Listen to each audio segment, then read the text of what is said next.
We have 4 candidates that are running this year, 2 kings and 2 queens. So they will be here next Friday, the 26th, from 6 to 8 to introduce themselves, as well as to tell them why they want to run for King and Queen of Fantasy Fest. For King this year, we have Christopher Rounds, who is owner of La Di Da.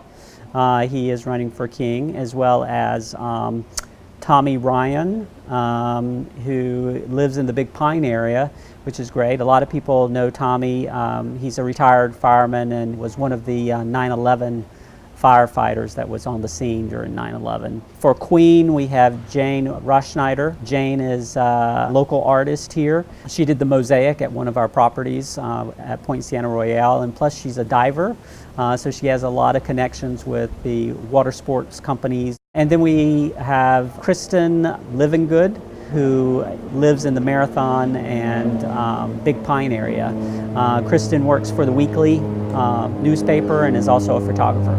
Each of the candidates will come out and they'll talk about why this is important to them. I always tell them when I interview them for King and Queen why they want to spend 8 weeks of their lives on a campaign for this. It's very important to us at AIDS Help. The message is really unique from a different perspective. Usually when I'm being interviewed or I'm talking about HIV/AIDS in the community and how it affects our community, they're used to hearing me talk about that, being the executive director of the agency.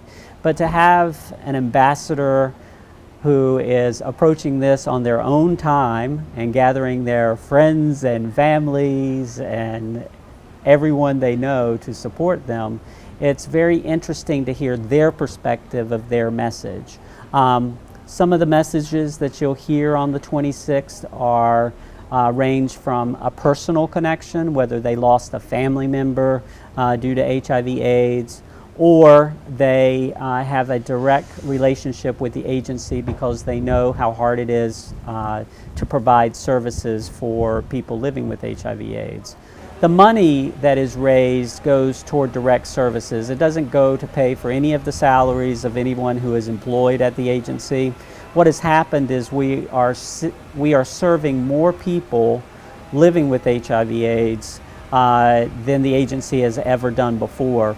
We're doing that with less staff because we have to, because the funding is not there through grants and foundation funding.